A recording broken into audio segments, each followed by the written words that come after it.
എല്ലാവർക്കും നമസ്കാരം. ഞാൻ അശ്വിൻ. ഷെൻ ട്രയാഡ് ഈ ഒരു കാര്യത്തെ പറ്റിയിട്ടാണ് ഇപ്പോൾ പലരും ഇന്റർനെറ്റിലും യൂട്യൂബിലൊക്കെ തിരഞ്ഞുകൊണ്ടിരിക്കുന്നത്, അല്ലെ നമ്മളുടെ മലയാളികൾ. പക്ഷേ ഒന്നും കിട്ടിക്കാണത്തുണ്ടാകത്തില്ല. എന്തായാലും ഇന്ന് ഞാൻ പറയാൻ പോകുന്നത് ചൈനീസ് ട്രയാഡുകളെ പറ്റിയിട്ടാണ്. കഴിഞ്ഞ വീഡിയോയിൽ നമ്മൾ ഇതിനെ പറ്റിയായിരുന്നു സംസാരിച്ചിട്ടുണ്ടായിരുന്നത്. യാക്കൂസ എന്ന ജപ്പാനീസ് അധോലോക സംഘത്തെ പറ്റിയിട്ടായിരുന്നല്ലേ. അതിന്റെ ടൈറ്റില് എമ്പുരാനിലെ ചുവന്ന ഡ്രാഗന്റെ രഹസ്യം എന്നും പറഞ്ഞായിരുന്നു. ആ ഒരു കോട്ടിട്ട് നിൽക്കുന്ന ആളുണ്ടല്ലോ, അപ്പോൾ പുള്ളിക്കാരന്റെ രഹസ്യം എന്നും പറഞ്ഞായിരുന്നു നമ്മൾ ചെയ്തിട്ടുണ്ടായിരുന്നത്. പക്ഷേ നമ്മൾ ഉദ്ദേശിച്ച പോലെ ആ സംഘം യാക്കൂസയല്ല, മറിച്ചൊരു ട്രയാഡാണല്ലേ. അപ്പോൾ ഈ ട്രയാഡുകളെ പറ്റി പറയുവാണെങ്കിൽ, ഈ യാക്കൂസ എന്നുള്ളത് ഭയങ്കര പേടിപ്പെടുത്തുന്ന ഒരു സംഘമായിട്ട് നമ്മൾ പറയുമെങ്കിലും ജപ്പാൻ ബേസ് ചെയ്ത് മാത്രം ഒതുങ്ങി നിൽക്കുന്ന ഒരു സംഘമാണല്ലേ. പക്ഷേ ട്രയാഡുകൾ, ചൈനീസ് ട്രയാഡുകൾ അങ്ങനെയല്ല. ചൈനക്കാർ എവിടെയൊക്കെ ഉണ്ടോ, ചൈന ടൗൺ എവിടെയൊക്കെ ഉണ്ടോ ലോകമെമ്പാടും അവിടെയെല്ലാം UK, കാനഡ, തായ്ലൻഡ് അവിടെ പോലും പ്രവർത്തിക്കുന്ന ഈ യക്കുസയെക്കാളും ഒക്കെ വലിയ ക്രൂരമായിട്ടുള്ള ബ്രൂട്ടലായിട്ടുള്ള ഒരു സംഘമാണ് ട്രയാഡ്സ് എന്നുള്ളത്. ചൈനയിൽ ഹോങ്കോങ്ങിന്റെ ചേരി പ്രദേശങ്ങൾ മുതൽ മക്കാവുവിന്റെ ആഡംബര ചൂതാട്ട കേന്ദ്രങ്ങളിൽ വരെ നമുക്ക് അവരുടെ സാന്നിധ്യം കാണാൻ പറ്റും. ഇന്ന് അത്ര ശക്തമല്ലെന്ന് തോന്നുമെങ്കിലും പണ്ടൊരു കാലത്ത് യാക്കുസയെ പോലെ തന്നെ പണ്ടൊരു കാലത്ത് അവരുടെ സുവർണ്ണ കാലഘട്ടത്ത് അവർ ചെയ്ത കുറ്റകൃത്യങ്ങൾക്ക് കയ്യും കണക്കുമില്ല. ട്രയാഡുകൾ എന്ത് മനോഹരമായിട്ടുള്ളൊരു പേരാണല്ലേ പെട്ടെന്ന് കേൾക്കുമ്പോഴേക്കും. പക്ഷേ അവർ ചെയ്തതൊന്നും ഒട്ടും മനോഹരമായിട്ടുള്ള കാര്യമല്ല. യാക്കൂസ ഗ്യാങ്ങിനും ചൈനീസ് ട്രയാഡുകൾക്കും ഒരുപാട് സിമിലാരിറ്റീസ്, സാമ്യങ്ങൾ നമുക്ക് കാണാൻ സാധിക്കും. പ്രധാനമായിട്ടും ഇവർക്കെല്ലാം രണ്ട് മുഖങ്ങളാണുള്ളത്. ഒരു വശത്ത് ജനങ്ങളുടെ മുമ്പിൽ ജനങ്ങളെ സഹായിക്കുന്ന ഒരുപാട് നന്മ പ്രവൃത്തികളൊക്കെ ചെയ്യുന്ന ആൾക്കാരായിട്ടാണ്. മറുവശത്ത് ഈ ലോകത്ത് എന്തൊക്കെ കൊള്ളരുതായ്മയുണ്ടോ, എന്തൊക്കെ ക്രൂരമായിട്ടുള്ള അക്രമങ്ങളുണ്ടോ, ഏറ്റവും ക്രൂരമായിട്ടുള്ള ബലാത്സംഗങ്ങളുണ്ടോ, ഇതെല്ലാം ചെയ്യുന്ന ഏറ്റവും നരാധമന്മാരായിട്ടുള്ള ഒരു ജനതയും രക്തം ചീന്തിയും ജീവൻ കൊടുത്തും ജീവൻ എടുത്തുമൊക്കെ സംരക്ഷിക്കുകയും നശിപ്പിക്കുകയും ചെയ്യുന്ന ഒരു സംഘം. അതാണ് ട്രയാഡ്. ഇന്ന് നമ്മൾ പറയാൻ പോകുന്നത് ഈ ട്രയാഡുകളുടെ കഥയാണ്. അതിനു മുമ്പ് നിങ്ങൾക്ക് ഉപകാരപ്പെടുന്ന ഒരു കാര്യം പറയാം. പേടിക്കേണ്ട തികച്ചു സൗജന്യമാണ് കേട്ടോ. അതായത് ഒരു 6 ശമ്പളം മേടിക്കുന്നത് നിങ്ങൾ സ്വപ്നം കണ്ടിട്ടുണ്ടോ? കോഡിംഗ് അറിയില്ല, എഞ്ചിനീയറിംഗ് ഡിഗ്രിയില്ല, പരമ്പരാഗത വിദ്യാഭ്യാസത്തിൽ ഒരുപാട് വർഷം ചെലവഴിക്കാൻ നിങ്ങൾക്കില്ല, വിശ്വസിക്കാനാകില്ല. പക്ഷേ ഈ ഒരു 38 വയസ്സുകാരി AI ഉപയോഗിച്ച് തന്റെ കരിയർ, ജീവിതം അപ്പാടെ മാറ്റിമറിക്കുകയാണ്. പ്രതിവർഷം നേടുന്നത് $1,00,000 ഏകദേശം 85 ലക്ഷം ഇന്ത്യൻ റുപ്പിയാണ്. എങ്ങനെ AI എങ്ങനെ സംസാരിക്കണമെന്ന് മനസ്സിലാക്കിക്കൊണ്ട് മാത്രം. കൂടുതൽ ആൾക്കാരും പഴയ സ്റ്റൈൽ ജോലിയിൽ കുടുങ്ങിക്കിടക്കുകയാണ്. മറ്റൊരുപാട് പേര് ഒരുപാട് ലക്ഷം രൂപ മുടക്കിയിട്ട് പല കോഴ്സുകളും പഠിച്ചെങ്കിലും യാതൊരു ഫലവുമില്ല. പക്ഷേ നിങ്ങൾക്ക് ഉയർന്ന വരുമാനം നേടിത്തരുന്ന AI സ്കില്ലുകൾ വെറും 150 മിനിറ്റ് കൊണ്ട് പഠിച്ചെടുക്കാൻ പറ്റുമെന്ന് ഞാൻ പറഞ്ഞാൽ, അതെ, 15,000 വരെയുള്ള ഈ AI ക്രാഷ് കോഴ്സ് ആദ്യം ജോയിൻ ചെയ്യുന്ന 1000 പേർക്ക് തികച്ചും സൗജന്യമാണ്. ഇതിൽ ജോയിൻ ചെയ്യാനുള്ള ലിങ്ക് ഡിസ്ക്രിപ്ഷൻ ബോക്സിലും കമന്റ് ബോക്സിലും പിൻ ചെയ്ത് വെച്ചേക്കാം. പെട്ടെന്ന് ജോയിൻ ചെയ്തോ. ഇതിൽ നിങ്ങൾ പഠിക്കുന്നതെല്ലാം തന്നെ ഇന്നത്തെ മാർക്കറ്റിൽ ഏറ്റവും കൂടുതൽ ആവശ്യമുള്ള സ്കില്ലുകളാണ്. Data analysis, personal branding, content creation, business തന്ത്രങ്ങൾ, resume building, job hunting, salary hike, എല്ലാം AI വഴി തന്നെ. നിങ്ങൾ ടെക്കിലോ നോൺ ടെക്കിലോ പ്രൊഫഷണലോ ഫ്രീലാൻസറോ ഓൺട്രപ്യൂണറോ ഫൗണ്ടറോ ആയാലും ഒക്കെ തന്നെ ഈ കോഴ്സ് നിങ്ങൾക്കുള്ളതാണ്. AI ഉപയോഗിച്ച് അവരുടെ കഴിവുകൾ പുതുക്കുന്നവർ ഇന്നത്തെ ടോപ്പ് 5%ലാണുള്ളത്. അത് ചെയ്യാത്തവരാകട്ടെ പതുക്കെ ഔട്ട്ഡേറ്റഡ് ആയിട്ട് പുറന്തള്ളപ്പെട്ട് പോവുകയാണ്. ഇത് തുടങ്ങാൻ ഒട്ടും താമസിച്ചിട്ടില്ല. വെറും 150 മിനിറ്റ് നിങ്ങൾക്ക് മാറ്റിവെക്കാൻ സാധിക്കുമെങ്കിൽ ഈ AI സ്കില്ലുകൾ നിങ്ങൾക്കും പഠിച്ചെടുക്കാൻ സാധിക്കുന്നതാണ്. നിങ്ങളുടെ ജീവിതം മാറിമറിയാൻ പോവുകയാണ്. പിന്നെ എന്തിനു കാത്തിരിക്കണം? ഇതിൽ ജോയിൻ ചെയ്യാനുള്ള ലിങ്ക് ഡിസ്ക്രിപ്ഷൻ ബോക്സിലും കമന്റ് ബോക്സിലും പിൻ ചെയ്തേക്കാം. ആദ്യത്തെ 1000 പേർക്ക് മാത്രമേ സൗജന്യമായിട്ട് ജോയിൻ ചെയ്യാൻ സാധിക്കത്തുള്ളൂ. ഇനി നമുക്ക് ട്രയാഡുകളുടെ ചരിത്രത്തിലേക്ക് വരാം, അല്ല അവരുടെ ഉത്ഭവത്തിലേക്ക് വരാം. ഇപ്പോൾ യാക്കൂസയുടെ കഥ ചെയ്തപ്പോഴും നമുക്ക് മനസ്സിലായ ഒരു കാര്യം എന്തെന്നാൽ, നിലവിലുള്ള യാക്കൂസയും അതിന്റെ ഏറ്റവും ആദ്യത്തെ ഫോം, അതായത് അതിന്റെ ഉത്ഭവമായിട്ടുള്ള ആ ഒരു സംഘടനയുണ്ടല്ലോ, ഒരു ബന്ധവും ഇല്ലായിരുന്നല്ലേ, കംപ്ലീറ്റ് വ്യത്യസ്തമായിരുന്നു. അതുപോലെ തന്നെയാണ് നമ്മൾ ട്രയാഡുകളുടെ കാര്യത്തിലേക്ക് നോക്കുകയാണെങ്കിൽ, ട്രയാഡുകളുടെ ഉൽപ്പത്തി മനസ്സിലാക്കണമെങ്കിൽ നമ്മൾ ചരിത്രത്തിൽ പിന്നിലോട്ട് സഞ്ചരിക്കണം. 17-ാം നൂറ്റാണ്ട്. 17-ാം നൂറ്റാണ്ടിൽ ചൈനയിലെ മിങ് രാജവംശം തകർന്നിട്ട് കിങ് ചക്രവർത്തി അധികാരത്തിലേറുകയാണ്. കിങ് ചക്രവർത്തി അധികാരത്തിലേറി പെട്ടെന്ന് തന്നെ അദ്ദേഹം ചെയ്ത കാര്യം എന്തെന്നാൽ, ഈ മിങ് രാജവംശത്തിന് സപ്പോർട്ടായിട്ടുണ്ടായിരുന്ന ഒരുപാട് ഷാവലിൻ സന്യാസിമാരുണ്ടായിരുന്നു. ഈ ഷാവലിൻ സന്യാസിമാരെ എല്ലാം തന്നെ നാടുകടത്തിയാണ്. പക്ഷേ അവിടെ അവശേഷിച്ച 5 സന്യാസിമാർ ചേർന്ന് കൂട്ടം കൂടുകയാണ്, രഹസ്യമായിട്ട് അവിടെ കൂട്ടം കൂടുകയാണ്. അവരൊരു പ്രതിജ്ഞ എടുക്കുകയാണ്. അവരൊരു രഹസ്യമായിട്ടുള്ള സംഘടന തുടങ്ങിയാണ്, ഹെവൻ ആൻഡ് എർത്ത് സൊസൈറ്റി. സ്വർഗത്തിന്റെയും ഭൂമിയുടെയും സമൂഹം എന്നുള്ളതാണ് അതിന്റെ പേര്. അതിന്റെ യഥാർത്ഥ പേര് ത്യാൻതിഹു എന്നായിരുന്നു. എന്തായിരുന്നു ഈ രഹസ്യ സംഘടനയുടെ ലക്ഷ്യം എന്തെന്നാൽ, ക്വിങ് രാജവംശം തകർത്ത് മിങ് ഭരണം വീണ്ടും കൊണ്ടുവരിക എന്നുള്ളതായിരുന്നു ഈ 5 പേരുടെയും ആ സംഘടനയുടെയും ത്യാൻതിഹുവിന്റെയും ലക്ഷ്യം എന്നുള്ളത്. അങ്ങനെ കുറച്ച് പേരൊക്കെ കൂടെ വീണ്ടും ഇതിൻ്റെ അകത്ത് ചേരുന്നുണ്ട്. അങ്ങനെ ഇവർക്കിടയിൽ വിചിത്രമായിട്ടുള്ള ആചാരങ്ങളും നിയമങ്ങളും അനുഷ്ഠാനങ്ങളൊക്കെ രൂപപ്പെടുകയാണ്. പക്ഷെ ഇവരുടെ സ്വപ്നം എന്തായിരുന്നു? ഈ രാജഭരണത്തെ അട്ടിമറിക്കുക എന്നുള്ളതായിരുന്നല്ലേ. പക്ഷെ അതൊരിക്കലും നടന്നിട്ടുണ്ടായിരുന്നില്ല. ഇവരൊക്കെ കാലക്രമേണ മരണപ്പെട്ടു പോവുകയാണ് 5 പേര്. പക്ഷേ അവരവരുടെ ഇടയിലുണ്ടാക്കിയ ആചാരങ്ങളും അനുഷ്ഠാനങ്ങളും രീതികളും റാങ്കിങ്ങുകളും ഒക്കെ തന്നെ അടുത്ത തലമുറയിലേക്കും ഒക്കെ കൈമാറ്റം ചെയ്യപ്പെടുകയാണ്. ഇവരുടെ ഗ്രൂപ്പിൽ ചേരാമെന്ന അടുത്ത തലമുറയുണ്ടല്ലോ, അവരിലേക്ക് കൈമാറ്റം ചെയ്യപ്പെടുകയാണ്. ട്രയാഡുകൾ എന്ന് കേൾക്കുമ്പോൾ പലരുടെയും മനസ്സിലേക്ക് വരുന്നത് ഒരു ട്രയാങ്കിൾ ഷേപ്പ് ആയിരിക്കും അല്ലേ. തീർച്ചയായിട്ടും ട്രയാങ്കിളുമായിട്ട് ബന്ധമുണ്ട്. ഭൂമി, സ്വർഗം, മനുഷ്യൻ ഇത് മൂന്നും തമ്മിലുള്ള ബന്ധമാണ് ഈ ട്രയാഡ് എന്നുള്ള വാക്കുകൊണ്ട് കാണിക്കുന്നത്.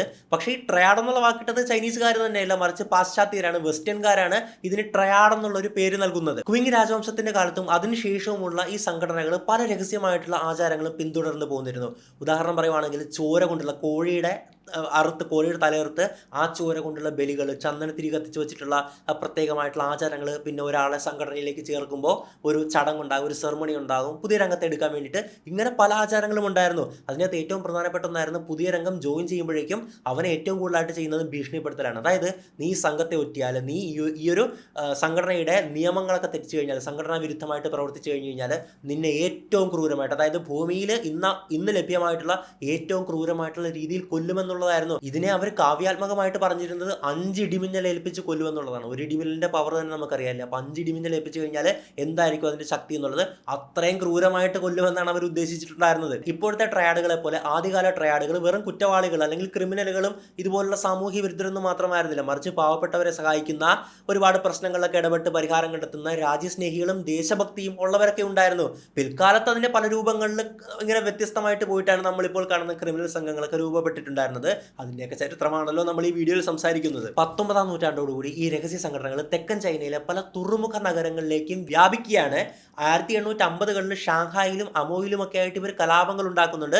1911 മുതൽ ചൈനയുടെ ഗതി അപ്പാടെ മാറി തുടങ്ങിയാണ്. 1948 അധികാരത്തിൽ വന്ന കമ്മ്യൂണിസ്റ്റ് ഗവൺമെന്റ് ട്രയാഡുകളെ പൂർണ്ണമായിട്ടും നിരോധിക്കുകയാണ്. ഇവർക്കെതിരെ ശക്തമായിട്ടുള്ള നിയമങ്ങളൊക്കെ കൊണ്ടുവരികയാണ്. അങ്ങനെ നിലനിൽപ്പില്ലാതെ പലരും ഹോങ്കോങ്ങിലേക്ക് പോവുകയാണ്. ഇവിടെ ഹോങ്കോങ്ങിനെ പറ്റി പറയുമ്പോൾ നമ്മൾ എടുത്തു പറയേണ്ട ഒരു കാര്യം എന്നാൽ, പലരും ചോദിക്കും, അല്ല ഹോങ്കോങ് ചൈനയിലല്ലേ എന്നല്ലേ. ഒന്നാമത്തെ കാര്യം പറയുവാണെങ്കിൽ 1997 വരെ ഹോങ്കോങ് എന്നുള്ളത് ഒരു ബ്രിട്ടീഷ് കോളനിയാണ്. 97-ലാണ് ഇത് ചൈനയ്ക്ക് കൊടുത്തിട്ടുണ്ടായിരുന്നത്. ഹോങ്കോങ് നിലവിൽ ചൈനയുടെ ഭാഗമാണെങ്കിലും അതൊരു സ്പെഷ്യൽ അഡ്മിനിസ്ട്രേറ്റീവ് റീജിയൻ ഇൻ ചൈനയാണ്. അവർക്ക് സ്വന്തമായിട്ട് നിയമങ്ങളും കാര്യങ്ങളൊക്കെ ഉണ്ട്, അവർക്ക് സ്വയം ഭരണമുണ്ട്. ഏറ്റവും നല്ല ഉദാഹരണം പറയുവാണെങ്കിൽ, നിങ്ങൾക്ക് ഹോങ്കോങ്ങിലേക്ക് പോകണമെങ്കിൽ ചൈനീസ് വിസ എടുക്കണ്ട നമ്മൾ ഇന്ത്യക്കാർക്ക്, മറിച്ച് ഹോങ്കോങ് അഡ്മിനിസ്ട്രേഷൻ്റെ തന്നെ വിസ അല്ലെങ്കിൽ വിസയ്ക്ക് സമാനമായിട്ടുള്ള ഒന്ന് കിട്ടും. ഇനി ചൈനീസ് വിസ എടുത്തു കഴിഞ്ഞാൽ നിങ്ങൾക്ക് ഹോങ്കോങ്ങിലേക്ക് പോകാൻ പറ്റും.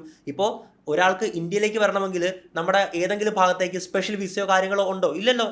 ഇന്ത്യയിലേക്ക് വരാനായിട്ട് ഒറ്റ വിസയല്ലേ ഉള്ളൂ. പക്ഷേ ഹോങ്കോങ്ങിലേക്ക് പോകാൻ വേണ്ടി നമുക്ക് വേറൊരു സാധനം കിട്ടും, ചൈനീസ് വിസ ഇല്ലാണ്ട്.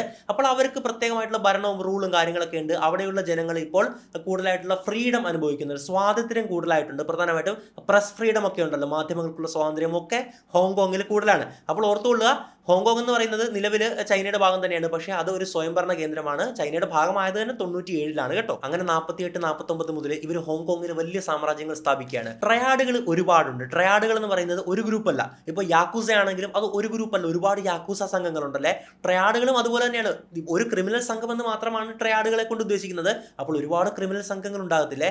അതിൽ പ്രധാനപ്പെട്ട 2 ട്രയാഡുകളെ പറ്റിയിട്ട് നമ്മൾ ഈ വീഡിയോയിൽ സംസാരിക്കും. ഒന്നാമത്തത് സൺ ഇ ഓൺ, രണ്ടാമത്തത് 14K. ഇവരാണ് ചൈന ലോകം കണ്ടിട്ടുള്ള ഏറ്റവും ഭീകരമായിട്ടുള്ള 2 ട്രയാഡുകൾ എന്നുള്ളത്. സൺ ഇ ഓൺ ചൈന കണ്ടിട്ടുള്ള ഏറ്റവും വലിയ ട്രയാഡാണ്, ഏറ്റവും വലിയ ക്രൈം സിൻഡിക്കേറ്റ് ആണ്. 19-ാം നൂറ്റാണ്ടിന്റെ തുടക്കത്തിലാണ് സൺ ഇ ഓൺ തലപൊക്കി തുടങ്ങുന്നത്. കൃത്യമായി പറയുവാണെങ്കിൽ വർഷം 1919. അന്ന് ഹ്യൂൻജിൻ എന്ന് പറയുന്ന ഒരു വ്യക്തി ചാവോജിയാവ് പ്രവിശ്യയിലാണ് ആദ്യമായിട്ട് ഇത് സ്ഥാപിക്കുന്നത്, ആൾക്കാരെയൊക്കെ വിളിച്ചു ചേർത്ത് അങ്ങനത്തെ ഒരു സംഘം ഉണ്ടാക്കുന്നത്. പിന്നീട് 1948 കമ്മ്യൂണിസ്റ്റ് ഗവൺമെന്റ് അധികാരത്തിൽ കയറിയപ്പോഴേക്കും ട്രയാഡുകളെ പൂർണ്ണമായിട്ട് നിരോധിക്കാനും ട്രയാഡുകളെ വേട്ടയാടുകയാണ്. അങ്ങനെ ഹ്യൂൻജിനും കൂട്ടാളികൾക്കും നേരെ ആദ്യം ബാങ്കോക്കിലേക്ക് പോവുകയാണ്. ബാങ്കോക്കിൽ നിന്ന് വീണ്ടും ഹോങ്കോങ്ങിലേക്ക് പോവുകയാണ്. ഹോങ്കോങ്ങിൽ ഇവർ ശക്തമായിട്ടുള്ള ഒരു സാമ്രാജ്യം വളർത്തിയാണ്. ഏകദേശം കുറച്ച് നാൾക്കുള്ളിൽ തന്നെ 25,000-ഓളം വരുന്ന ഗ്യാങ് മെമ്പേഴ്സ് ഈ ക്രൈം സിൻഡിക്കേറ്റിൽ ഉണ്ടായിരുന്നു. ഇവിടെ ഏറ്റവും പ്രധാനമായിട്ടും എമ്പുരാനുമായി ബന്ധപ്പെട്ട് നമ്മൾ സംസാരിക്കേണ്ട ഒരു കാര്യം എന്നാൽ, ഈ ട്രയാഡുകളുടെ തലവനെ വിളിക്കുന്നത് ഡ്രാഗൺ ഹെഡ് എന്നാണ്. അതായത് ഇവിടെ ഡ്രാഗൺ ഹെഡ് ആയിട്ടുണ്ടായിരുന്നത് ഹ്യൂച്ചിൻ ആയിരുന്നു. അങ്ങനെ വർഷം 1980 വരെ ഡ്രാഗൺ ഹെഡായിട്ട് ഹ്യൂച്ചിൻ തുടരുകയാണ്. ഈ കാലയളവിനുള്ളിൽ തന്നെ ഇത് വലിയൊരു ട്രയാഡാക്കിയിട്ട് പുള്ളിക്കാരെ മാറ്റിയിട്ടുണ്ടായിരുന്നു. ഹോങ്കോങ്ങിൽ ബ്രിട്ടീഷ് ഭരണമാണ് 97 വരെ ഉണ്ടായിരുന്നത്. നിയമങ്ങളും ശക്തമോ കാര്യങ്ങളോ ഒന്നുമല്ല. അതുകൊണ്ട് തന്നെ ഇവർ വളരെ വ്യാപകമായിട്ട് വളരുകയാണ്. 1980 ഇതിന്റെ ഡ്രാഗൺ ഹെഡായിട്ട് മറ്റൊരു വ്യക്തി അധികാരം വയ്ക്കുകയാണ്. ഇദ്ദേഹത്തിന്റെ തന്നെ മകനായിട്ടുള്ള ഹ്യൂങ് വാങ് ഇം ആയിരുന്നു. അദ്ദേഹവും മോശമല്ലായിരുന്നു. അദ്ദേഹം ഈ ട്രയാഡ് വെച്ചിട്ട് വലിയ കുറ്റകൃത്യങ്ങൾ, പിടിച്ചുപറികൾ, കൊള്ള, മയക്കുമരുന്ന്, കൊലപാതകങ്ങൾ, അങ്ങനെ നമുക്ക് ഭൂമുഖത്ത് എന്തൊക്കെ ക്രൈം, അതായത് നമ്മുടെ ഇവിടെ എന്തൊക്കെ കൊള്ളരുതായ്മയുണ്ടോ അതെല്ലാം പൂണ്ട് വിളയാടുന്ന ഒരു കേന്ദ്രമാണ് ട്രയാഡുകൾ എന്നുള്ള ക്രൈം സിൻഡിക്കേറ്റുകൾ. ഹോങ്കോങ്ങിന്റെ എല്ലാ ഭാഗത്തും ഇവർക്ക് സ്വാധീനമുണ്ടായിരുന്നു. ഹോങ്കോങ്ങിന് പുറമെ Macau, Thailand, Vietnam, America, Canada, Australia എന്നിവിടങ്ങളിലെല്ലാം തന്നെ സണ്ണിയോന് അത്രത്തോളം പവർ ഉണ്ടായിരുന്നു, അത്രത്തോളം ആധിപത്യം അവർ ഈ കാലയളവിനുള്ളിൽ തന്നെ മറ്റു രാജ്യങ്ങളിൽ പോലും സ്ഥാപിച്ചിട്ടുണ്ടായിരുന്നു. അതായത് ഞാനൊരു ആർട്ടിക്കിൾ വായിച്ചത് ചൈന ടൗണുകൾ, ഇപ്പോൾ എല്ലാ രാജ്യങ്ങളിലും ഭൂരിഭാഗം രാജ്യങ്ങളിൽ ചൈന ടൗണുകൾ ഉണ്ടല്ലോ. ഇന്ത്യയിലുണ്ട്, നമ്മളിപ്പോൾ തായ്ലൻഡിൽ പോയി കഴിഞ്ഞാലുണ്ട്. ചൈന ടൗണുകൾ എവിടെയൊക്കെ ഉണ്ടോ അവിടെ എല്ലാം തന്നെ ഈ ട്രയാഡുകൾ രഹസ്യമായിട്ട് പ്രവർത്തിക്കുന്നുണ്ട് എന്നുള്ളതാണ്. തുടക്കകാലത്ത് സണ്ണിയോൺ ട്രയാഡ് ഈ കടക്കാരിൽ നിന്നൊക്കെ ചെറിയ ചെറിയ പൈസയൊക്കെ ഗുണ്ടാപിരിവ് നടത്തി പിരിച്ചാണ് വന്നിരുന്നത്. പക്ഷേ പിൽക്കാലത്ത് അവരുടെ ക്രൈം ഡൈവേഴ്സിഫൈ ചെയ്യുകയാണ്. എല്ലാത്തരം ക്രിമിനൽ ആക്ടിവിറ്റീസിലേക്കും അവർ പ്രധാനമായിട്ടും കടക്കുകയാണ്. ഇവരുടെ പ്രധാന വരുമാന മാർഗം എന്തായിരുന്നു എന്നറിയാവോ?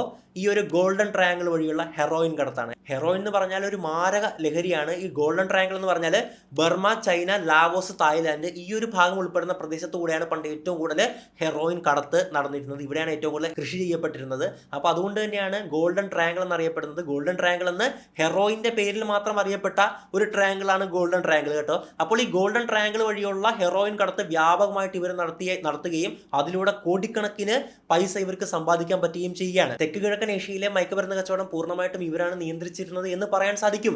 ഇനി ഇവർ ക്രൈം മാത്രമല്ല, മറ്റ് കമ്പനികളൊക്കെ ചെയ്യുന്നത് പോലെ തന്നെ, മറ്റ് ഡി കമ്പനി ഒക്കെ ചെയ്യുന്ന പോലെ തന്നെ ഈ കിട്ടുന്ന പൈസ ഉണ്ടല്ലോ പല റിയൽ എസ്റ്റേറ്റിലും കൺസ്ട്രക്ഷൻ കമ്പനിയിലും അതുപോലെ സ്റ്റോക്കുകളിലും ഒക്കെ തന്നെ ഇൻവെസ്റ്റ് ചെയ്തിരുന്നു. പണവും പവറും ഉണ്ടെങ്കിൽ അവർക്ക് എന്തുമാകാമല്ലോ. പോലീസ് ഒന്നും ചോദിക്കുന്നുമില്ല. കാരണം ഒന്നാമത് ബ്രിട്ടീഷ് ഭരണമാണ് 97 വരെ ഉണ്ടായിരുന്നത്. അപ്പോൾ അവരൊന്നും കാര്യമായിട്ട് ഇടപെടുന്നുമില്ല. ഇവർക്ക് ചെയ്യാൻ പറ്റുന്ന എല്ലാ കാര്യങ്ങളും ഇവർ ചെയ്യുകയാണ്. സൂര്യൻ താരമുള്ള എല്ലാ കൊള്ളരുതായ്മയും ഇവർ ചെയ്യുകയാണ്. അതുപോലെ തന്നെ ലെജിറ്റിമേറ്റ് ആയിട്ടുള്ള നിയമപരമായിട്ടുള്ള ബിസിനസ്സുകളും ഇവർ ഈ കിട്ടുന്ന പൈസ വെച്ച് ചെയ്യുകയാണ്. കാരണം അത് ലാഭം കാണിച്ച് വൈറ്റാക്കി എടുക്കാനൊക്കെ, കള്ളപ്പണം വെളുപ്പിക്കാനൊക്കെ എളുപ്പമല്ലേ. അങ്ങനെ എല്ലാത്തരം കാര്യങ്ങളും ചെയ്യുകയാണ്. പക്ഷേ 1988 ഇവരുടെ ശല്യം സഹിക്കാനാകാതെ ഹോങ്കോങ് പോലീസ് ശക്തമായിട്ടുള്ള നടപടികൾ എടുക്കാൻ തുടങ്ങിയാണ്. പോലീസ് ഇവരെല്ലാം വേട്ടയാടിയിട്ട് ജയിലിലാക്കിയാണ്. ഹ്യൂങ്ചിന്നിന്റെ, അതായത് ഇതിന്റെ സ്ഥാപകന്റെ 2 മക്കളും ആ കൂട്ടത്തിലുണ്ടായിരുന്നു. പക്ഷേ ഇവരൊക്കെ പിൽക്കാലത്ത് കുറച്ച് നാൾ കഴിയുമ്പോഴേക്ക് വീണ്ടും പുറത്തിറങ്ങിയാണ്. ഇവർക്ക് ശക്തിയും സ്വാധീനവും പണവും അഴിമതിയും ഒക്കെ നടക്കുമല്ലോ. പോലീസുകാരെ ബ്രൈബ് ചെയ്ത് കൈക്കൂലി കൊടുത്തൊക്കെ ഇവർ പുറത്തിറങ്ങിയാണ്. ഇവർ പുറത്തിറങ്ങിയിട്ട് വീണ്ടും ഇവരുടെ സിൻഡിക്കേറ്റ് വളർത്തിയാണ്. ഇന്നും ഹോങ്കോങ്ങിലെ തെരുവുകളിൽ അവരുണ്ട്. ഹോങ്കോങ്ങിലെ തെരുവുകളിൽ മാത്രമല്ല, ചൈന ടൗണുകൾ എവിടെയൊക്കെ ഉണ്ടോ, UK, USA, Canada, Australia, Thailand തുടങ്ങിയ എല്ലാത്തരം രാജ്യങ്ങളിലും നമുക്ക് ഇവരുടെ സ്വാധീനം കാണാൻ പറ്റും. ഇപ്പോൾ മനസ്സിലായില്ലേ ഈ ഒരു സണ്ണിയോൻ എന്നുള്ളത് എത്ര വലിയൊരു ട്രയാഡായിരുന്നു എന്നുള്ളത്. ഇനി രണ്ടാമത്തെ ഏറ്റവും കുപ്രസിദ്ധമായിട്ടുള്ള ട്രയാഡിനെ പറ്റി സംസാരിക്കാം. Triad 14K. ഈ സണ്ണിയോന് ഒരു എതിരാളിയൊക്കെ വേണ്ടേ? അതായിരുന്നു സത്യം പറഞ്ഞാൽ 14K എന്നുള്ളത്. ഈ 14Kയുടെ ആരംഭം വളരെ വിചിത്രമാണ്. ഈ ഒരു മറ്റ് സണ്ണിയോനി എന്നൊക്കെ ഒരുപാട് വ്യത്യസ്തമായിട്ടാണ് 14K ആരംഭിക്കുന്നത്. 1940കളിലാണ് ചൈനീസ് ആഭ്യന്തര യുദ്ധം നടക്കുന്നത്. വർഷം 1945 രണ്ടാം ലോക മഹായുദ്ധത്തിന് ശേഷം കോട്സ്യു വോങ് എന്നൊരു പട്ടാളക്കാരൻ കമ്മ്യൂണിസ്റ്റുകാർക്കെതിരെ പോരാടാൻ വേണ്ടിയിട്ട് ഒരു രഹസ്യ സംഘടന ഉണ്ടാക്കിയാണ്. അതിലേക്ക് ഒരുപാട് പേരെ ചേർക്കുകയാണ്. ഏകദേശം 1 ലക്ഷത്തിലധികം വരുന്ന ആൾക്കാർ ഈ ഒരു രഹസ്യ സംഘടനയിൽ ഉണ്ടായിരുന്നു. ചിയാങ് കൈ ഷേക്കിന്റെ നാഷണലിസ്റ്റ് പാർട്ടി അഥവാ കുമിന്താങ് പാർട്ടിയെ സപ്പോർട്ട് ചെയ്യാൻ വേണ്ടിയിട്ടായിരുന്നു ഈ ഒരു പട്ടാളക്കാരൻ ഈ ഒരു രഹസ്യ സംഘടന ഉണ്ടാക്കിയിട്ടുണ്ടായിരുന്നത്. അപ്പോൾ ബാക്ക് എൻഡ് ആയിട്ട് പ്രവർത്തിക്കാനായത്, രഹസ്യമായിട്ട് ആക്രമണം നടത്താനും ഒക്കെയായിരുന്നു ഇവർ ആദ്യം ഉപയോഗിച്ചിട്ടുണ്ടായിരുന്നത്. ഇപ്പോൾ ചൈനീസ് ആഭ്യന്തര യുദ്ധം എന്ന് പറഞ്ഞു കഴിഞ്ഞാൽ 1948 പ്രധാനമായിട്ടും വലിയ യുദ്ധം നടന്നിട്ടുണ്ടായിരുന്നത്. മാവോ സേതുങ്ങിന്റെ പട്ടാളവും അതുപോലെ തന്നെ ചിയാങ് കൈ ഷേക്കിന്റെ കുമിന്താങ് പാർട്ടിയും കൂടെയായിരുന്നു യുദ്ധം നടത്തിയിട്ടുണ്ടായിരുന്നത്. അതിൽ കുമിന്താങ് പാർട്ടി നോക്കിയാണ്. അങ്ങനെ ചൈനയിൽ കമ്മ്യൂണിസ്റ്റ് ഗവൺമെന്റ് സ്ഥാപിതമാകുകയാണ് അല്ലെ. കമ്മ്യൂണിസ്റ്റ് ഗവൺമെന്റ് സ്ഥാപിതമായതോടെ ഉടൻ തന്നെ അവർ ചെയ്ത കാര്യം എന്തെന്ന് പറഞ്ഞു കഴിഞ്ഞാൽ ഈ ട്രയാഡുകളെ ശക്തമായിട്ട് നിരോധിക്കുകയാണ്. അവരെല്ലാം അറസ്റ്റ് ചെയ്യുകയാണ്, ജയിലിലടക്കുകയാണ്, ക്രൂരമായിട്ട് ഉപദ്രവിക്കുകയാണ്. എല്ലാ കാര്യങ്ങളും അവിടെ നടക്കുകയാണ്. അങ്ങനെ ട്രയാഡുകൾക്ക് ചൈനയിൽ നിൽക്കാൻ പോലും പറ്റാത്തൊരവസ്ഥ വരികയാണ്. അങ്ങനെ ഹോങ്കോങ്ങിലേക്ക് പോവുകയാണ്. നേരത്തെ മുമ്പത്തെ അധ്യായത്തിൽ പറഞ്ഞില്ലായിരുന്നോ? അങ്ങനെ ഈ നാഷണലിസ്റ്റ് പാർട്ടി ഉണ്ടല്ലോ, കുമിന്താങ്, യുദ്ധത്തിൽ തോറ്റ പാർട്ടി, അവര് അപ്പാടെ തന്നെ ഹോങ്കോങ്ങിലേക്കും മറ്റ് പ്രദേശങ്ങളിലേക്കും പോവുകയാണ്. പക്ഷേ ഈ 14K എവിടെയുണ്ട്? 14Kയുടെ കാര്യം നോക്കുവാണെങ്കിൽ അവരെന്തിനാണ് ഉണ്ടാക്കിയത്, അല്ലെങ്കിൽ അവരുടെ ഉത്ഭവം എങ്ങനെയായിരുന്നു? ഈ കുമിന്താങ്ങിനെ സപ്പോർട്ട് ചെയ്യാനാണ്. കുമിന്താങ് എല്ലാം അങ്ങോട്ട് പോയി. അപ്പോൾ they are left without a cause എന്ന് പറയാൻ സാധിക്കും. അതായത് ലക്ഷ്യങ്ങളൊന്നും ഇപ്പോൾ ഇല്ല.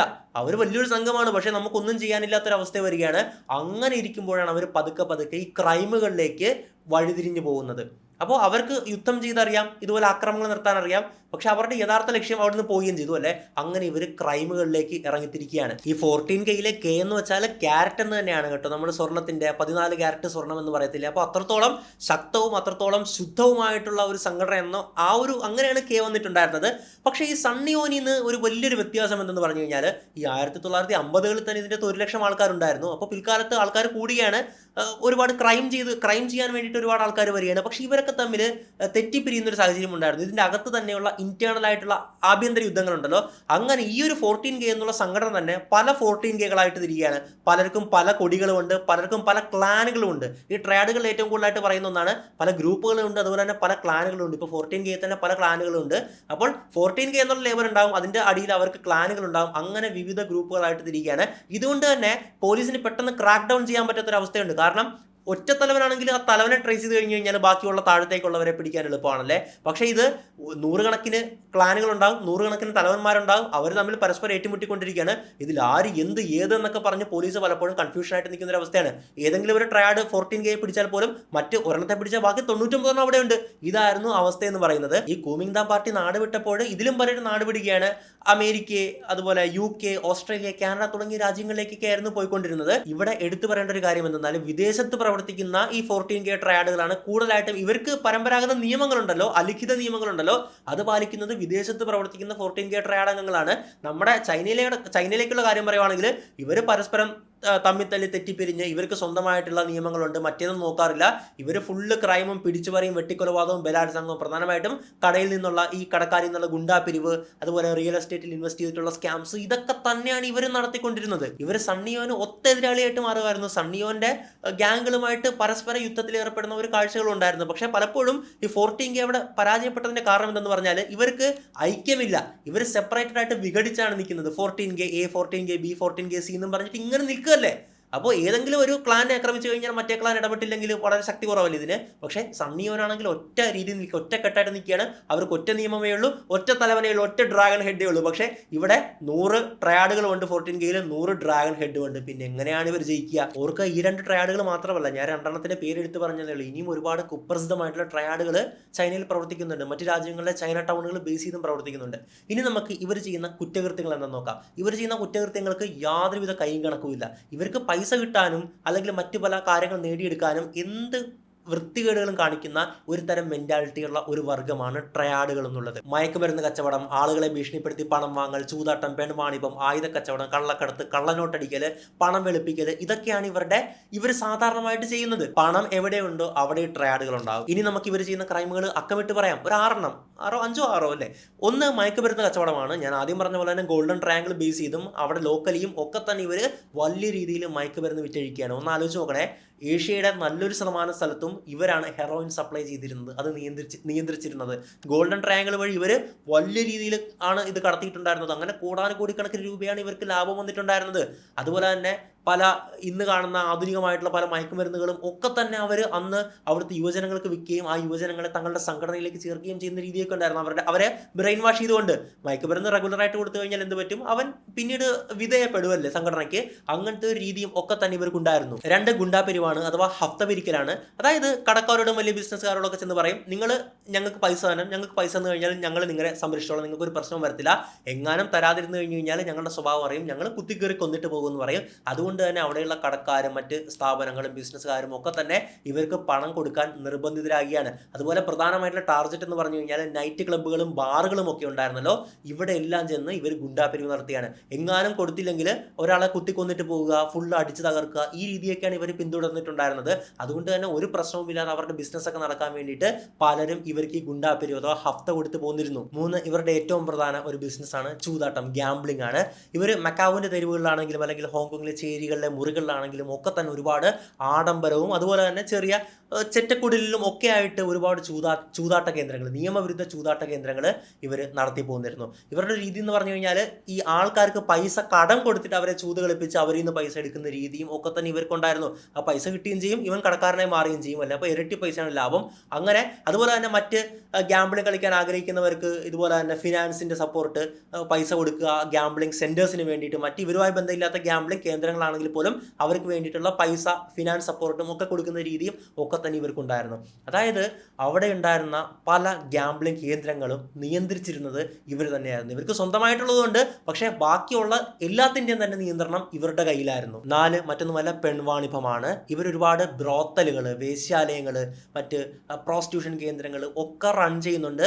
പലപ്പോഴും ഈ ചൈനയിലേക്ക് കുടിയേറണം, നിയമവിരുദ്ധമായിട്ട് കുടിയേറി അവിടെ എത്തണമെന്ന് ആഗ്രഹിക്കുന്ന ഒരുപാട് ജനങ്ങളുണ്ടാകുമല്ലോ. അപ്പോൾ ഇവരെയൊക്കെ ഈ ഒരു സ്ത്രീകളെയൊക്കെ ഇങ്ങോട്ട് കൊണ്ടുവന്നിട്ട് അവരെ കൊണ്ടുവരാൻ ഇങ്ങോട്ട് സഹായിച്ചിട്ട് ഇവരെയൊക്കെ ഈ ഒരു ബ്രോത്തലിൽ, ഈ ഒരു വേശ്യാലയത്തിൽ കൊണ്ട് ഇവർ നിർബന്ധിച്ച് ഈ വേശ്യാപ്പണി ചെയ്യിപ്പിക്കുന്ന രീതികളുമുണ്ട്. അപ്പോൾ ഇവർക്ക് നല്ലൊരു പൈസ ഉണ്ടാക്കാനുള്ള മാർഗ്ഗമായിരുന്നു ഈ വേശ്യാവൃത്തി എന്നുള്ളത്. ഒരുപാട് പേരെ ക്രൂരമായിട്ട് തട്ടിക്കൊണ്ടുവരികയും അവരെ ആദ്യം ഇവർ തന്നെ ബലാത്സംഗം ചെയ്യുകയും പിന്നെ മറ്റുള്ളവർക്ക് കാഴ്ചവെക്കുകയും ചെയ്യുന്ന ഏറ്റവും ഹീനമായിട്ടുള്ള ആ രീതികൾ ചെയ്ത് പൈസ ഉണ്ടാക്കി പോന്നിരുന്നവരാണ് ഈ ട്രയാഡുകൾ എന്നുള്ളത്. 5 കള്ളക്കടത്താണ്. ഇപ്പോൾ നിങ്ങൾ ചോദിക്കും, എന്ത് വസ്തുക്കളാണ് കള്ളക്കടത്ത് നടത്തുന്നതല്ലേ? എന്തൊക്കെ കള്ളക്കടത്ത് നടത്താൻ പറ്റും അതെല്ലാം ഇവർ ചെയ്യുന്നുണ്ട്. ഗോൾഡ്, ഡയമണ്ട്, അതുപോലെ ആയുധങ്ങൾ, വണ്ടികൾ, മൃഗങ്ങൾ, കന്നുകാലികൾ ഒക്കെ തന്നെ ഇവർ ഈ കള്ളക്കടത്ത് നടത്തുകയാണ്. ഇലക്ട്രോണിക് പ്രോഡക്ട്സ്, ചൈന എന്ന് പറയുന്ന ഒരുപാട് ഇലക്ട്രോണിക് പ്രോഡക്ട്സും കാര്യങ്ങളും ഒക്കെ ഉണ്ടായിരുന്നൊരു നഗരമായിരുന്നല്ലോ, അതൊക്കെ കള്ളക്കടത്ത് നടത്തുകയാണ്. അങ്ങനെ കള്ളക്കടത്തിലൂടെ ഇവർ വലിയ പൈസ സമ്പാദിക്കുകയാണ്. അതോടൊപ്പം വ്യാജ സാധനങ്ങളും ഉണ്ടാക്കി വിൽക്കുന്നത് ഇവരുടെ പ്രധാന പരിപാടിയാണ്. ഇപ്പോൾ നമ്മുടെ ഇന്ത്യൻ മെയ്ഡ് ഒറിജിനൽ സാധനത്തിന്റെ വ്യാജ കോപ്പികൾ ചൈനയിൽ നിന്ന് വരുന്നില്ലേ, മെയ്ഡ് ഇൻ ചൈന, ഒരുപാട് ഡ്യൂപ്ലിക്കേറ്റ് സാധനങ്ങൾ. അപ്പോൾ അതിന്റെ പിന്നിലൊക്കെ ഇവരുടെ തലയുണ്ടാകാം ഒരുപക്ഷെ. ഇതൊക്കെ പണ്ട് ചെയ്തിരുന്ന കാര്യമാണ്. ഇപ്പോൾ ട്രയാഡുകൾ എന്നുള്ളത് നമുക്ക് അത്രത്തോളം പ്രത്യക്ഷത്തിൽ കാണാൻ പറ്റത്തില്ലെങ്കിലും അവരുടെ ആശയങ്ങൾ പിന്തുടരുന്ന ഒരു ജനത അവിടെയുണ്ട്. അതുകൊണ്ട് തന്നെയാണ് ഈ ഡ്യൂപ്ലിക്കേറ്റ് പ്രോഡക്ട്സ് നിർമ്മാണത്തിലൊക്കെ അവർ അത്രയും മുൻപന്തിയിൽ നിൽക്കുന്നത്. 6, നിയമപരമായിട്ട് ഇവർ കുറച്ച് ബിസിനസ്സുകളും അല്ലെങ്കിൽ മറ്റ് വ്യവസായങ്ങളും വാണിജ്യ കാര്യങ്ങളും ഒക്കെ ചെയ്യുന്നുണ്ട്. അതെന്തിനാന്ന് പറഞ്ഞു കഴിഞ്ഞാൽ ഇവർക്ക് ഇത്രയും നിയമവിരുദ്ധ പ്രവർത്തനങ്ങളിലൂടെ കിട്ടുന്ന പണം പരമാവധി വെളുപ്പിച്ചെടുക്കണമല്ലോ. അപ്പോൾ വെളുപ്പിക്കാൻ വേണ്ടിയിട്ടാണ് പ്രധാനമായിട്ടും ഈ ബിസിനസ്സുകൾ ഉപയോഗിച്ചിരുന്നത്. റിയൽ എസ്റ്റേറ്റ്, അതുപോലെ കൺസ്ട്രക്ഷൻ, നിർമ്മാണ പ്രവർത്തനങ്ങൾ, അതുപോലെ കന്നുകാലി വളർത്തൽ, കൃഷി എന്നൊക്കെ പറഞ്ഞു വരെ അവരവിടെ കാര്യങ്ങൾ ചെയ്തിട്ടുണ്ടായിരുന്നു. ഇപ്പോൾ സണ്ണിയോന്റെ പ്രധാന ഒരു ഇൻവെസ്റ്റ്മെന്റ് മേഖല എന്ന് പറഞ്ഞാൽ സിനിമയായിരുന്നു. ചൈനീസ് സിനിമകളിലും അവിടെയുള്ള ഈ ആൽബങ്ങൾ, മീഡിയ പ്രൊഡക്റ്റ് ഉണ്ടല്ലോ, സിനിമ ആൽബങ്ങൾ, വീഡിയോ എന്തോ ആകട്ടെ, അഡ്വർടൈസ്മെന്റ് ഏജൻസി ആകട്ടെ, ഇതിലെല്ലാം പണം നിക്ഷേപിക്കുക എന്നുള്ളതായിരുന്നു. പെട്ടെന്ന് പണം വെളുപ്പിച്ച് കിട്ടാനുള്ള ഒരു മേഖലയായിരുന്നു സിനിമ എന്നുള്ളത്. അതുപോലെ തന്നെ സണ്ണിയൻ സ്വന്തം പ്രൊഡക്ഷനിൽ പൈസ എടുക്കുമായിരുന്നു. അതിൻ്റെ അകത്ത് നിർബന്ധിച്ച് അവിടെയുള്ള പ്രമുഖ നടന്മാരെയൊക്കെ നിർബന്ധിച്ച് കത്തികാട്ടി ഭീഷണിപ്പെടുത്തി. അതായത് അവർക്കറിയാം അഭിനയിച്ചില്ലെങ്കിൽ കൊന്നുകളയുമെന്ന് അവർക്കറിയാം. ഇത് ഒന്ന് നോക്കിയാൽ മതി, അവർക്ക് മനസ്സിലായിക്കോളൂ. അത്രയും കുപ്രസിദ്ധമായിരുന്നു അക്കാലത്ത് ചൈനീസ് ട്രയാഡുകൾ എന്നുള്ളത് അല്ലേ. അപ്പോൾ ഈ അവിടുത്തെ പ്രമുഖ നടന്മാരെ വരെ ഇവർ സ്വന്തം സിനിമയിൽ അഭിനയിപ്പിച്ച് ഇറക്കുന്ന അവസ്ഥകൾ വരെ ഉണ്ടായിരുന്നു. സണ്ണിയോൻ ചെയ്ത കാര്യമാണ് ഇതൊക്കെ. എന്നിട്ട് അതിൽ നിന്ന് കിട്ടിയ പൈസയാണെന്ന് പറഞ്ഞിട്ട് ഒരു നല്ല തുക വെളുപ്പിച്ചെടുക്കുന്ന ആ ഒരു സംഭവം എങ്ങനെയുണ്ട്? ഈ പ്രവർത്തികളെല്ലാം തന്നെ ട്രയാഡുകൾ വളരെ രഹസ്യമായിട്ടായിരുന്നു ചെയ്തു പോന്നിട്ടുണ്ടായിരുന്നത്. ഇവിടെ ഏറ്റവും നന്ദി പറയേണ്ട ഒരാൾക്കാരെന്ന് പറയുന്നത് വർഷം 48 അധികാരത്തിലേറെ കമ്മ്യൂണിസ്റ്റ് ഗവൺമെന്റ് ആണ്. അവർ ശക്തമായിട്ടുള്ള നിയമനിർമ്മാണങ്ങളും കൊണ്ടുവന്ന് ഇവരെ വേട്ടയാടിയില്ലായിരുന്നെങ്കിൽ എന്തായിരുന്നേനെ ആ ഒരു നാടിന്റെ അവസ്ഥ. ഇന്ന് നമുക്ക് ഇവരെയൊന്നും അവിടുത്തെ തെരുവുകളിലോ അല്ലെങ്കിൽ പട്ടാപ്പകൽ അക്രമങ്ങൾ നടത്തുന്ന അല്ലെങ്കിൽ പണ്ടത്തെ പോലെ പട്ടാപ്പകൽ അക്രമങ്ങളും പിടിച്ചുപറികളും ഗുണ്ടാപ്പിരിവുകളും നടത്തുന്ന ട്രയാഡുകളെയൊന്നും ഇന്ന് നമുക്ക് ചൈനയിൽ കാണാൻ സാധിക്കത്തില്ല. അതിന്റെ ഒറ്റ കാരണം എന്തെന്നാൽ ഈ മാവോ സേതുങ് ഗവൺമെന്റ് ആണ്. ഈ നിയമവിരുദ്ധ പ്രവർത്തനങ്ങൾ നടത്തുമ്പോൾ പോലും ഇവർക്കിടയിൽ സ്വന്തമായിട്ട് കോഡുകളും കാര്യങ്ങളൊക്കെ ഉണ്ടായിരുന്നു. അതാരും തെറ്റിക്കാൻ പാടില്ല, അത് പാലിച്ച് മാത്രമേ എല്ലാം ചെയ്യാവുള്ളൂ. ഇനി ആരെങ്കിലും തെറ്റിച്ചു കഴിഞ്ഞാൽ, ആരെങ്കിലും ഒറ്റി കഴിഞ്ഞു കഴിഞ്ഞാൽ ക്രൂരമായിട്ട് അവനെ കൊല്ലാനും മടിക്കത്തില്ലായിരുന്നു. ഇവർക്കിടയിൽ ഒരു ചൊല്ലുണ്ട്, കത്തിയെടുക്കുക, കൈവെട്ടുക, ബന്ധമുറപ്പിക്കാൻ ചോര ചീന്തുക എന്നുള്ളതായിരുന്നു. കൈവെട്ടിക്കളയുന്നു, നീ ഒരു കൈപ്പത്തി ഇല്ലാതെ പിന്നീട് ഞങ്ങളുടെ കൂടെ നിന്നോ. യാക്കുസയിലും സമാനമായിട്ടുള്ള ഒരു ചടങ്ങായിട്ട് തന്നെ, ഒരു ആചാരമായിട്ട് തന്നെ ഉണ്ടായിരുന്നല്ലോ. യുബീൽസുമേ ഈ ചെറിയ വിരലിൽ അറ്റം മുറിച്ച് കളയും. അറ്റം മുറിച്ച് കളഞ്ഞ ശേഷം നമ്മുടെ കൂടെ നിന്നു. കാരണം ഒന്നെങ്കിൽ അവൻ അറ്റം മുറിക്കാൻ വിസമ്മതിക്കും, അറ്റം മുറിച്ചിട്ട് നിൽക്കുവാണെങ്കിൽ അവൻ വിശ്വസ്തനായിട്ട് നിൽക്കും എന്നുള്ളതായിരുന്നു അവരുടെ ഒരു ബോധ്യം എന്തെന്ന് പറഞ്ഞാൽ. അതുപോലെ തന്നെയാണ് ഇവിടെ ഉണ്ടായിരുന്നത്. ഒരു കൈവെട്ടിക്കളയും, പിന്നെ കൂടെ നിന്നോ, പ്രശ്നമൊന്നുമില്ല. ഒറ്റ കഴിഞ്ഞു കഴിഞ്ഞാൽ ഇനി വളരെ വലിയ ഒറ്റലാണെങ്കിൽ ക്രൂരമായിട്ട് കൊല്ലും. പണ്ട് 1000 വെട്ടി കൊല്ലുന്ന ഒരു ആചാരം ഇവർക്കിടയിലുണ്ടായിരുന്നു. ഒന്നാലോചിച്ച് നോക്കുക. അതാണ് ഇവർ ഈ പോയറ്റിക്കലായിട്ട് കാവ്യാത്മകമായിട്ട് ഉപയോഗിച്ചിരുന്നത്. 5 ഇടിമിന്നൽ ഏൽപ്പിച്ചായിരിക്കും കൊല്ലാൻ പോകുന്നത്. 1000 വെട്ടി പീസാക്കി കൊല്ലുന്ന ഒരു രീതി. അത്രയും ക്രൂരമായിരുന്നു ഇവരുടെ ആചാരങ്ങളും രീതികളും. ഈ ട്രയാഡുകളുടെ ആഗോള സ്വാധീനവും അവർ നടത്തുന്ന ഈ അധികാരത്തിന് വേണ്ടി നടത്തുന്ന പോരുകളെയൊക്കെ പറ്റി പറയുവാണെങ്കിൽ ഇതൊക്കെ തന്നെയാണ്. ചേരിപ്പോരുകൾ ഉണ്ടാകാറുണ്ട്. ഒരു സമയത്ത് 1998 അറസ്റ്റ് ചെയ്യപ്പെട്ടിട്ടുള്ള ഒരു നേതാവ് ഉണ്ടായിരുന്നു, ബ്രോക്കൺ ടൂത്ത് എന്ന വിളിപ്പേരുള്ള വാൻ ക്വീക്ക് കോയ്. അയാൾ 14Kയുടെ ഒരു തലവനായിരുന്നു, ഡ്രാഗൺ ഹെഡ് ആയിരുന്നു. അയാൾ ഈ മക്കാവൂനെയൊക്കെ വെറും ചോരക്കളമാക്കി മാറ്റുകയാണ്. അങ്ങനെ സഹികെട്ട് ഒരു വിധത്തിലാണ് പോലീസ് 98 ഇയാളെ അറസ്റ്റ് ചെയ്തിട്ടുണ്ടായിരുന്നത്. അപ്പോൾ വലിയ പ്രശ്നങ്ങളാണ് ഇവർ ആ നാട്ടിൽ സൃഷ്ടിക്കുന്നത്. ഇപ്പോൾ ഓരോരുത്തർക്കും ഓരോരുത്തരുടെ ഏരിയ എന്നും പറഞ്ഞുണ്ടാകുമല്ലോ. ഇപ്പോൾ നമ്മൾ സിനിമകളിലൊക്കെ കാണുന്ന പോലെ തന്നെ ഓരോ ഗുണ്ടകൾക്ക് പിരിക്കാനുള്ള ഏരിയകൾ കാണും. ഈ ഏരിയയ്ക്ക് വേണ്ടിയിട്ടാണ് ഏറ്റവും കൂടുതൽ അക്രമങ്ങൾ ഇവർക്കിടയിൽ തന്നെ ഉണ്ടായിട്ടുള്ളത്. അപ്പോൾ ഈ സൺ ഇയോൻ, 14K, വാഷിംഗ് വോ എന്ന് പറയുന്ന ഈ 3 ട്രയാഡുകളായിരുന്നു ഏറ്റവും കൂടുതൽ പ്രശ്നങ്ങൾ അവിടെ സൃഷ്ടിച്ചിട്ടുണ്ടായിരുന്നത്. പണ്ടത്തെ പോലെ ട്രയാഡുകൾക്ക് ചൈനയിൽ അത്രത്തോളം സ്വാധീനമില്ലെങ്കിലും ഇപ്പോഴും അവർ നിഴലുകളിൽ പ്രവർത്തിക്കുന്നുണ്ട്. പണ്ട് അവർ യാക്കുസ ഗാങ്ങിനെ പോലെ ടാറ്റു ചെയ്യുന്ന രീതികൾ ഉണ്ടായിരുന്നു. പക്ഷേ ഇന്ന് അവർ ടാറ്റു ചെയ്യാറില്ല. എല്ലാവരും കോട്ടും സ്യൂട്ടും ഇട്ട് പുറത്തേക്ക് ഇറങ്ങി നടക്കുകയാണ്. ട്രയാഡുകളെ ഒറ്റ നോട്ടത്തിലോ അല്ലെങ്കിൽ ഗ്രൂപ്പായിട്ടുകളോ ഒന്നും കാണാൻ സാധിക്കില്ല. പക്ഷേ ഇപ്പോഴും അവർ നിഴലുകളിൽ ശക്തി കേന്ദ്രങ്ങൾ പ്രവർത്തിക്കുന്നുണ്ട്. ചൈനയിൽ നടക്കുന്ന പല ഓർഗനൈസ്ഡ് സൈബർ നെറ്റ്വർക്ക് ക്രൈംസ് ഉണ്ടല്ലോ. ഇപ്പോൾ നമുക്കറിയാം ചൈനയിൽ നിന്ന് ഏറ്റവും കൂടുതൽ പണം തട്ടിക്കുന്ന ഒരു രാജ്യം ഇന്ത്യയാണല്ലോ. എന്തോരം കോടാനുകോടിക്കണക്കിന് രൂപയാണ് അവർ ഇന്ത്യയിൽ നിന്ന് തട്ടിച്ചു കൊണ്ടുപോകുന്നത്. സ്റ്റോക്ക് മാർക്കറ്റ് സ്കാമിന്റെ പേരിൽ, ക്രിപ്റ്റോ ട്രേഡിങ്ങിൻ്റെ പേരിൽ, അതായത് ക്രിപ്റ്റോ ചെയ്തിട്ട് ഇത് മൈനിങ് ആണ്, നിങ്ങൾ പൈസ ഇടുന്നു പറഞ്ഞിട്ട് ഒരു മണി ചെയിൻ സ്കീമാണ് അവിടെ റൺ ചെയ്യുന്നത്. അവസാനമാകുമ്പോഴേക്കും വലിയൊരു എമൗണ്ടാണ്, ഒരു രേഖകളും ഇല്ല. കാരണം ക്രിപ്റ്റോ ആയിട്ടാണ് അവർ കൊണ്ടുപോകുന്നത്. ഇവർക്ക് വേണ്ടി ഓപ്പറേറ്റ് ചെയ്യുന്ന ഒരു തായ്വാൻ സ്വദേശികളെയൊക്കെ കഴിഞ്ഞ ദിവസം പോലീസ് അറസ്റ്റ് ചെയ്തിട്ടുണ്ടായിരുന്നു. അപ്പോൾ ഇവരെയൊക്കെയാണ് ഇന്നത്തെ പുതിയ കാല ട്രയാഡുകൾ നമുക്ക് വിളിക്കാൻ പറ്റുക. മറ്റേതുപോലെ കത്തിയെടുത്ത് വടിവാളുമായിട്ട് നടക്കുന്ന ട്രയാഡുകളൊക്കെ അപൂർവം ചിലർ കാണുമായിരിക്കും, മറ്റു രാജ്യങ്ങളിലൊക്കെ ഉണ്ടായിരിക്കും. പക്ഷേ എത്രയൊക്കെ ഗവൺമെന്റിന്റെ ഭാഗത്തു നിന്ന് ശ്രമങ്ങൾ ഉണ്ടായി കഴിഞ്ഞ് കഴിഞ്ഞാൽ നമ്മുടെ നാട്ടിലേക്ക് പോലെ തന്നെ ഏറ്റവും വലിയ പ്രശ്നക്കാരായിട്ടുള്ളവരുണ്ടാകും പോലീസുകാരല്ലേ. പോലീസുകാർ ഇവർക്ക് എല്ലാ കാര്യത്തിലും ഒത്താശ ചെയ്യുകയാണ്. കാരണം ഇവർ നല്ല ഫണ്ടാണ് കൊടുക്കുന്നത്. അതുകൊണ്ട് തന്നെ ഇവർ നടത്തുന്ന പല അക്രമങ്ങളും തമ്മിൽ തല്ലലുകളും ഒന്നും പോലീസ് കണ്ടില്ല നടിക്കുകയാണ്.